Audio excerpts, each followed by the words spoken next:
Yeah, so my name's Nikki. I set up a company called Rosina Sound about 3-4 years ago and made an interactive story called The Inspection Chamber on Amazon Alexa with BBC R&D. And in about April or March, I got approached by Google, and they liked that and said, hey, could you do something for us with the Financial Times?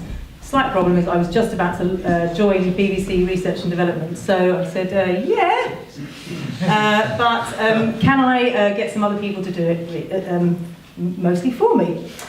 So Michelle produced it, and Nigel did, we'll go on to talk about, he did a lot of the technical delivery.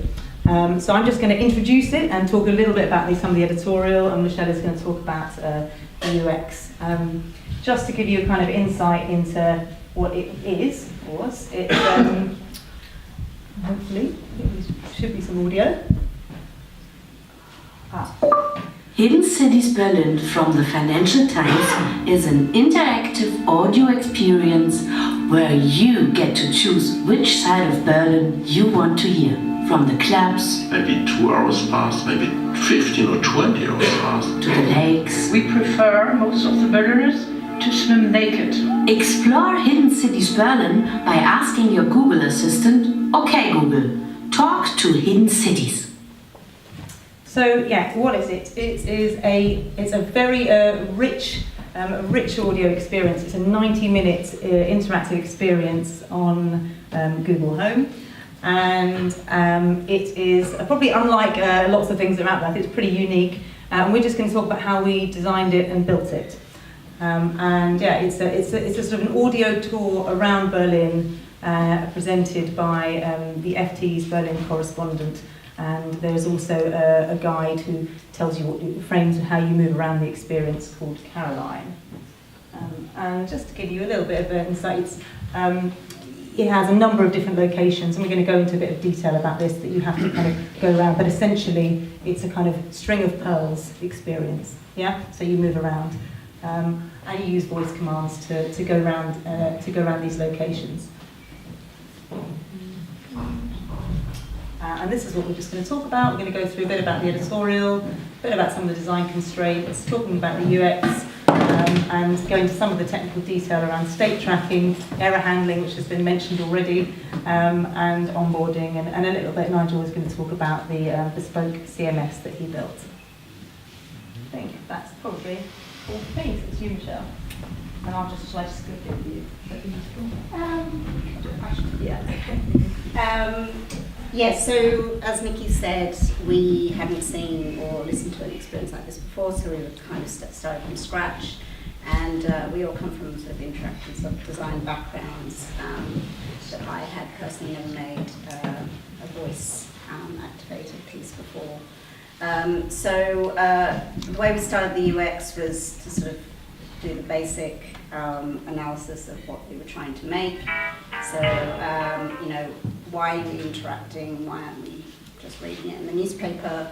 How do we set it up so it's intuitive? We wanted to make it fun and interesting. We didn't want it to feel like a real trudge. Also, why was it in audio? What is it? Like, what do we want people to take away, and how do we make it different? And who was the audience? And I mean, essentially it was the FT audience. But we wanted to also bring in other types of business as well. So that's where we started. We had a couple of constraints, which was always helpful. So we weren't just sort of building, something of pie in the sky, but we had some things we had to stick to. So we had all the audio clips have to be maximum 2 minutes long, which we ended up testing to see whether that was actually good or bad, and that we couldn't offer the user everything after each piece of audio, that they could really only absorb a couple of options, so we had to make it really simple, and that we couldn't go backwards. So, I mean, that was more of a time factor, and also it was quite complex to build that. So we just decided that once you were in the experience, you moved around it in that circle. And then we had a couple of sessions. We had one with Google early on, and then internally with us, and then we presented this back to the FT. So they were really involved in a lot of this sort of design, the UX design. They were involved in helping to define the content, but they kind of expected us to come to them with how it was going to work. So we came up with these rules for ourselves of how we were going to structure the content and create the audio. So, you know, it was all about story. If it was boring, people would switch off. If the questions were difficult or annoying, people would switch off. This is sort of my personal bugbear, that interactions have to have purpose. So you don't just want people to interact, but there has to do something, it has to move you through, it has to engage you in some way. Again, sound design, really important to sort of giving you the reason for listening. So you're not just listening to a FT reporter telling you about Berlin, but you are immersed in the sounds of Berlin. And we did this particularly with one of the areas, which was the lakes, where the audio was just beautiful. And we actually had like a 38-second piece of just someone swimming. So yeah, that was one of the most popular areas, where initially when we were talking about it, there wasn't a lot to say about the lakes, but it ended up being beautiful. And then, of course, this is going to be used when people are cooking or chatting, so you have to expect that they're not sitting down and listening to your beautifully crafted piece of work. Of course, then we had to define the different voices, and then we had to set up expectations about it taking too long.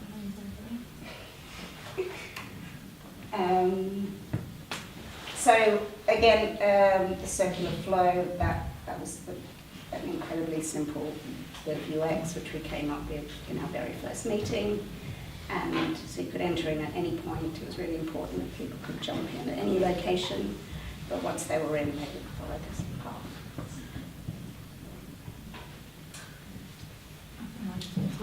Yeah. Hello. Right, so one of the things we did first is build a prototype. We'd not worked with this tech so much before, so what we wanted to do is make sure that we knew exactly what it was that we were doing. So the design team sort of sat down and we mapped out what one of the areas was going to be like. We flowcharted that to make sure that we knew exactly where the flow was going to go. And we used Dialogflow to insert every bit of audio and test that everything works live on the devices. This showed us, by the time we got this initial alpha out, it showed us that Dialogflow was incredibly complex to use, and we wanted to try and avoid using it as much as possible. So we realised, partly because of the way that we're putting things together, we're getting audio files from the audio team.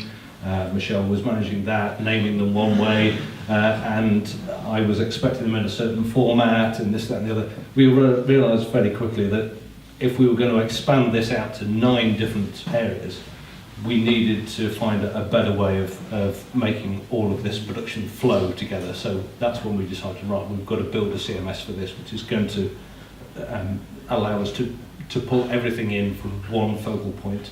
What's the next one? Oh yes, one of the things we did, sorry, it's just jumping a little bit, but what we wanted to do, you saw the ring earlier with all the different areas that you could go round. Because it's a 90-minute experience, we wanted to allow users to sort of disappear off and then come back to the experience. So we, every time the user went to a location, we store information off in the user records as to where they've been. So every area that they've visited, every location within the area, we stored all of that off.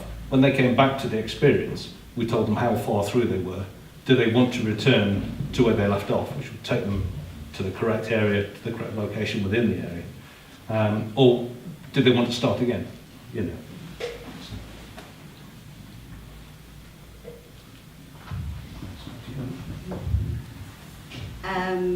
Yes, so we tested, basically a major part of our time was spent user testing, and sort of with this prototype, part of the reason for building a prototype was to see like certain things that we liked would work, and to test all the kind of the rules we'd set up at the beginning. So one of them was obviously the questions, and to find out whether people, what types of questions people were most engaged with.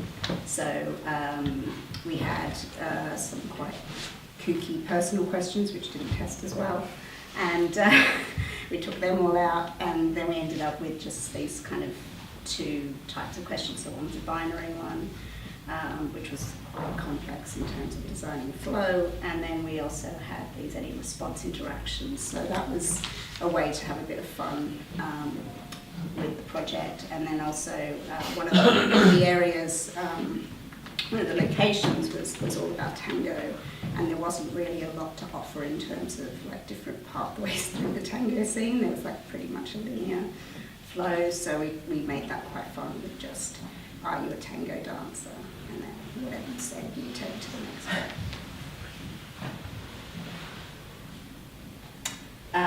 So Nikki mentioned that we hired Caroline. So again, we did this with testing. So we tested Caroline, and we tested just a voiceover artist, and we found that the voiceover artist tested really badly, and people felt like they were talking to Siri, they felt like they were talking to a machine, whereas when they heard Caroline, she was just being herself.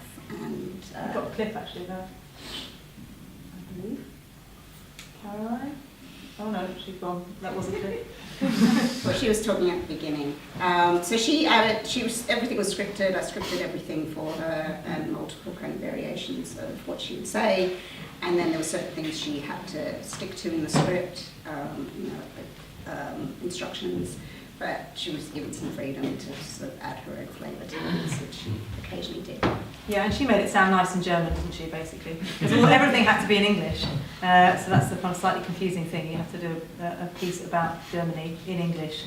So having at least a kind of German host made it sound a bit more authentic.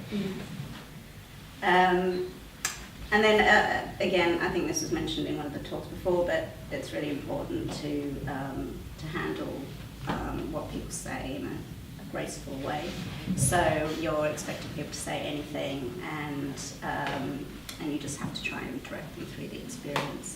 So we did kind of the standard best practice where you get the two opportunities to say it again. If you don't say it, you get taken. It assumes that you don't want to continue, and it takes you out of the experience.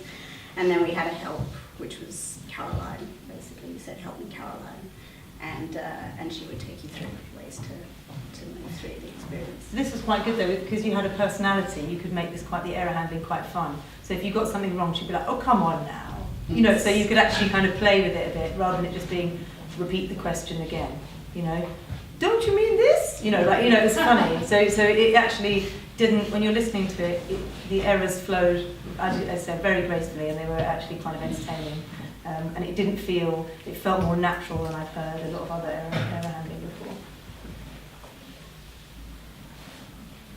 And so I kind of mentioned this briefly before, but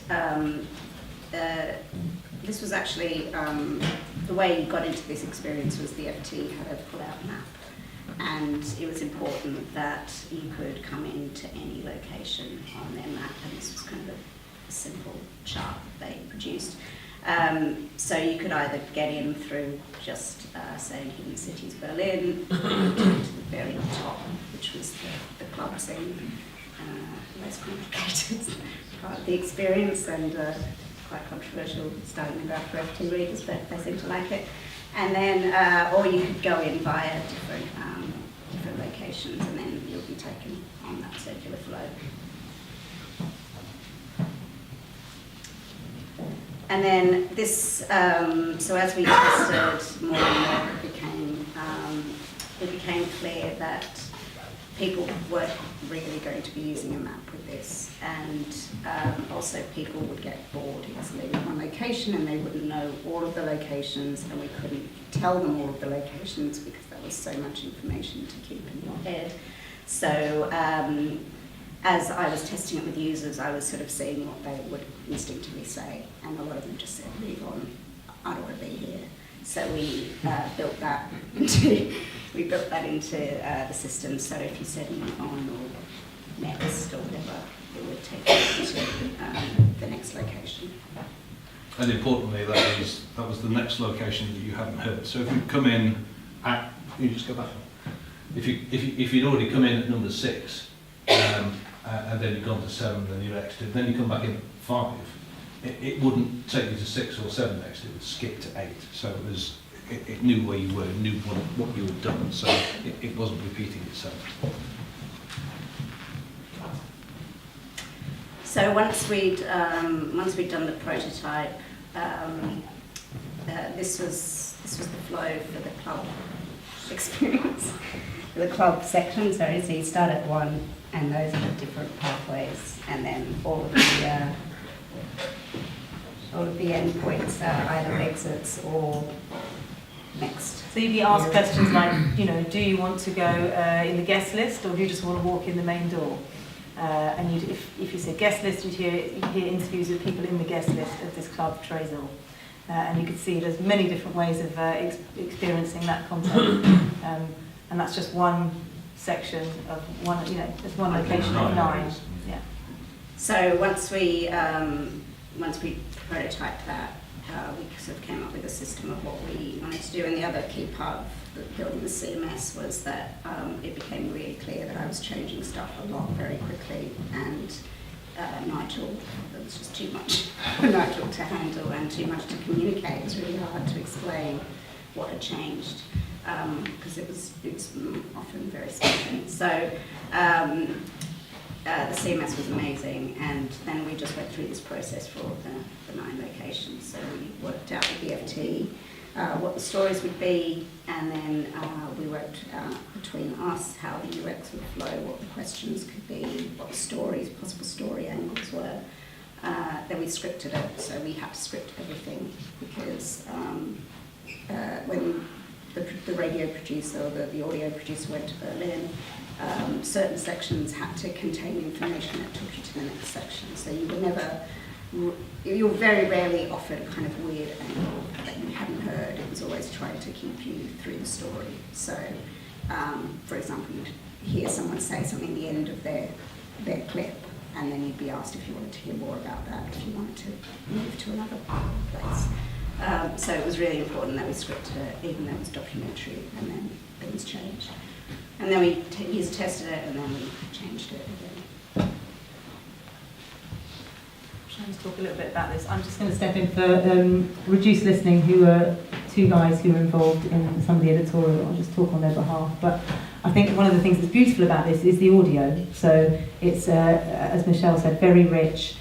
45 different interviewees, based all in Berlin, and it was really an intense process in terms of going out, finding the stories, recording them, and they're not just people talking about anything. We had to find people who were saying interesting things that told you about Berlin today, and the whole theme of the whole piece was about transformation of Berlin.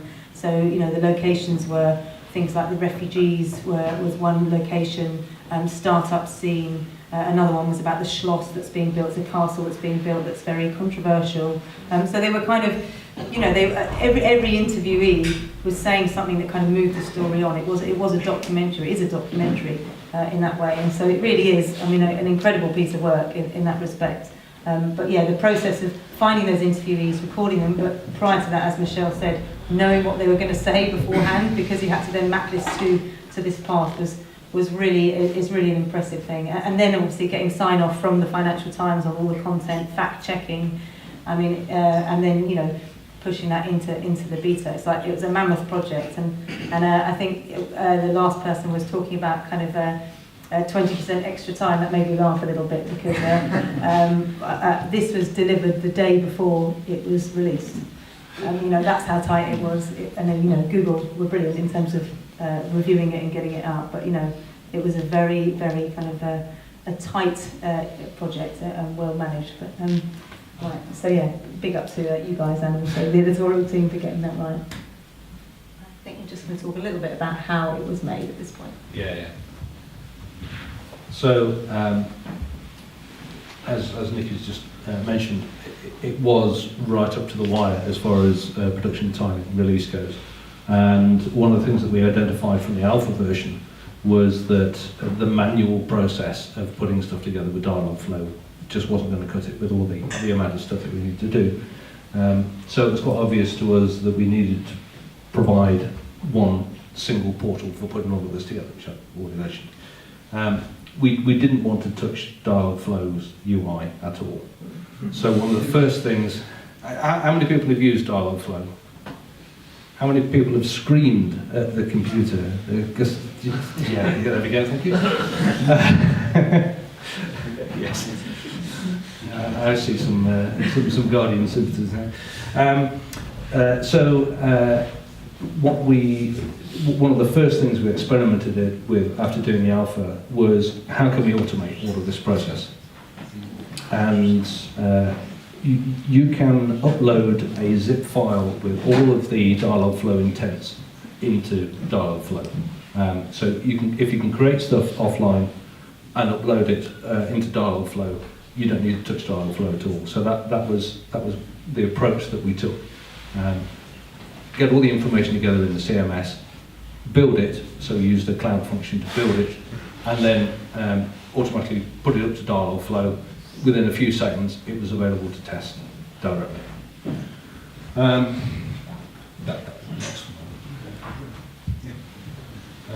Now, because we're in the Google ecosystem, we stayed within the Google ecosystem for all of our back-end and hosting and everything else.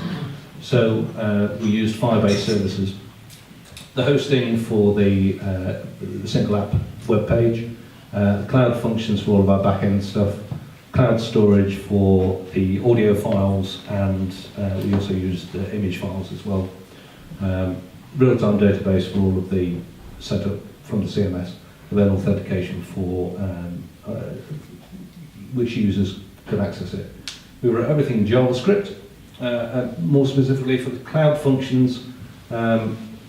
It's just a few of the cloud functions we wrote. Automatic WAV to MP3 conversion. So if Michelle uploaded a WAV file, she didn't need to sort of convert that, once she got it off the audio guys, didn't need to be converted into MP3 format first and then uploaded. Just upload a WAV file, that drops into the storage bucket there. We've got a cloud function that's just waiting to see if any WAV files have dropped in the storage. Oh, there's a new WAV file. Right, we'll run a conversion process to MP3. We'll put something in the database so that we know it's there. All of our build process, so taking everything from the database, checking it, and building that zip file. That was all a cloud function as well, and then upload to Dialogflow, again another cloud function, and then any Dialogflow fulfillment that we had was also a cloud function.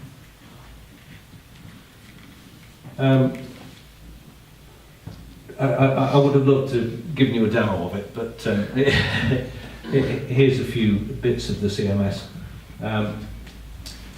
Basically, we've got a set of tabs at the top with different screens, so there you see the area, admin, so we can create different areas, and then location admin, so you're creating your different locations. Once you've created your areas and your locations, you join the locations together by saying, well, this location is going to move on to this one, move on to this one. We then put the script copy in, which will go initially into using the voice synth, and then we can replace that voice synth stuff with the audio later on. So you can test with the voice synth through the project, and then upload the audio to make it final later. And then go to build, hit build. In about 30 to 40 seconds, it had built the experience, uploaded it, and it was ready to test. So it was a really quick turnaround, being able to test stuff. Yeah, and you designed it to be reused, didn't you? Yes, yeah. So although it looks as though this is fairly specific for this purpose, it is actually quite flexible. So we are looking to use it for other purposes. Yeah. Just a little bit about putting one of the locations together. So here's, what is this one? You remember what this one is? Oh, Hasselhoff. Hasselhoff. Oh, yeah, there's a great clip of David Hasselhoff singing to people who are sort of campaigning yeah, basically he's singing his song that he sang when the Berlin Wall came down. It's quite funny. So for each of these individual locations that you land on, you've got where you've come from and what your response is, and then whereabouts, the 2 or more options as to where you're going, and roughly what those training phrases are for each of these. So for the one that you're on, you've got a training phrase, a number of training phrases. We did have an issue with global synonymization, which is a bit of a mouthful. You mentioned about synonymization. Synonyms earlier.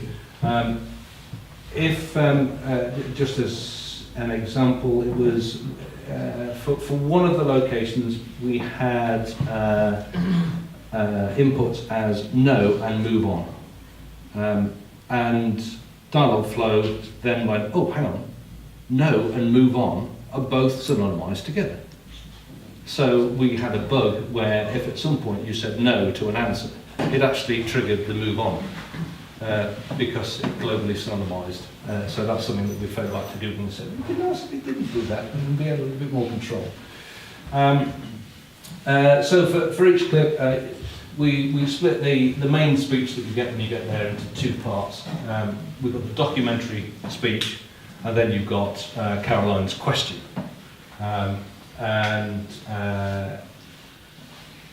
If you didn't answer Caroline's question correctly, then it would go on to the error handling part, and you could put as many error handlings in as you like, but we stuck to 2. So we would have, one that, oh, I'm sorry, I didn't quite hear what you said, do you want A or B?